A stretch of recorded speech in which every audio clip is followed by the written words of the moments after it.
મહત્વના સમાચારની સાથે મહત્વના જે સમાચાર ગુજરાતમાં એલપીજીની અછત હવે દૂર થવાની છે જે મહત્વના સમાચાર સામે આવી રહ્યા છે। આજે બપોર બાદ મુન્દ્રા બંદરે શિવાલિક જહાજ પહોંચવાનું છે। બે જહાજો 2 દિવસમાં કચ્છમાં પહોંચશે। આવતીકાલ સુધી એલપીજી કરિયરના 2 જહાજ કચ્છ પહોંચવાના છે। તો ગુજરાત તરફ આગળ વધી રહ્યું છે શિવાલિક જહાજ।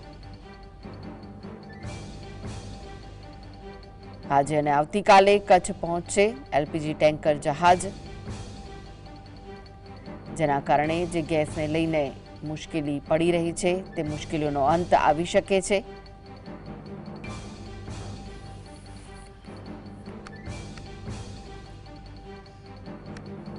તો વધુ વિગતો માટે જોડાઈ ગયા છે કચ્છથી સંવાદદાતા દાઉદ।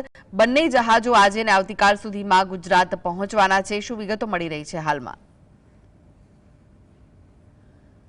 કૃષ્ણા, જો વાત ગુજરાતમાં એલપીજીની જે અછત હાલ સર્જાઈ રહી છે, જ્યાં જુઓ ત્યાં લાઈનો મોટા ભાગે જોવા મળી રહી છે, લોકો હેરાન થઈ રહ્યા છે, ત્યારે એક રાહતના તેમના માટે રાહતના એક સમાચાર આવી રહ્યા છે, કારણ કે ગુજરાત તરફ 2 જહાજ આગળ વધી રહ્યા છે, જેમાં એક આવતીકાલે કંડલા આવવાનું છે, તો આજે બપોર પછી એક જહાજ મુન્દ્રા બંદરે આવવાનું છે, જેમાં 16 અને એલપીજીના જે કેરિયરના 2 જહાજ છે તે જહાજ જે ગુજરાત તરફ આગળ વધી ગયા છે। શિવાલિકાનું જહાજ જે છે તે આજે અથવા આવતીકાલે મુન્દ્રા પહોંચશે અને એલપીજી જે ટેન્ક છે તે નૌસેનાના દેખરેખ હેઠળ તેમને રવાના કરી દેવામાં આવ્યા છે।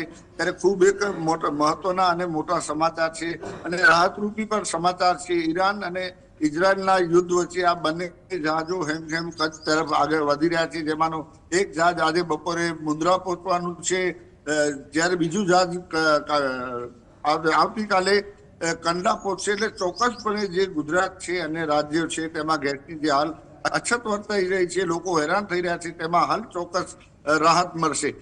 બંને જહાજોને નૌસેના છે તેમના હેલિકોપ્ટર દ્વારા નૌસેના દ્વારા તેમને ચારે તરફથી નજર રાખવામાં આવી રહી છે, ક્યાંય કોઈ પણ રીતનો ક્યાંય હુમલો ન થાય કે તે રીતની અમે અનેક તકેદારી રાખવામાં આવી રહી છે। એ તકેદારીના ભાગરૂપે જ આ 2 જહાજો હવે ગુજરાત તરફ આગળ વધી રહ્યા છે। એક જહાજ આજે અદાણીના પોર્ટ પર આવવાનું છે, ત્યારે આવતીકાલનું જહાજ છે તે કંડલા બંદરે લંગરવાનું છે।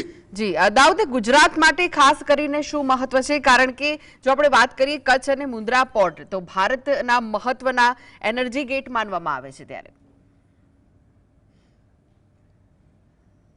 કંડલા પોર્ટની જો વાત કરીએ તો દેશનો પ્રથમ નંબરનો પોર્ટ છે કંડલા પોર્ટ, એટલે તેના પર નાના મોટા અનેક જહાજો લાગે છે।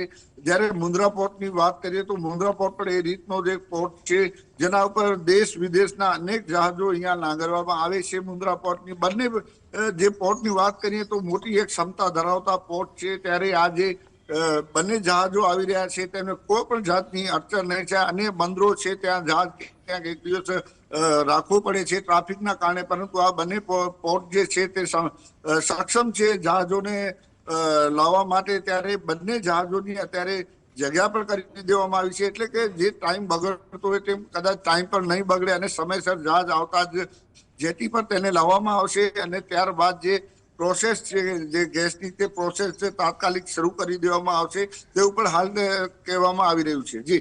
જી દાઉદ, ભારતમાં જે ગેસ અને ઓઇલની સપ્લાય છે તેના પર આનાથી શું અસર પડી શકે છે? આ જહાજો જો સમયસર પહોંચી જાય ભારત તો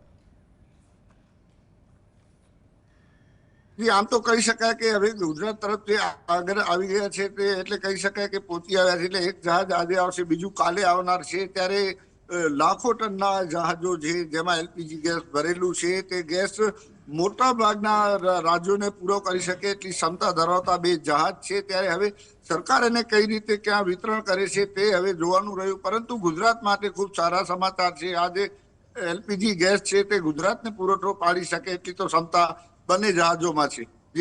જી આભાર દાઉદ સમગ્ર માહિતી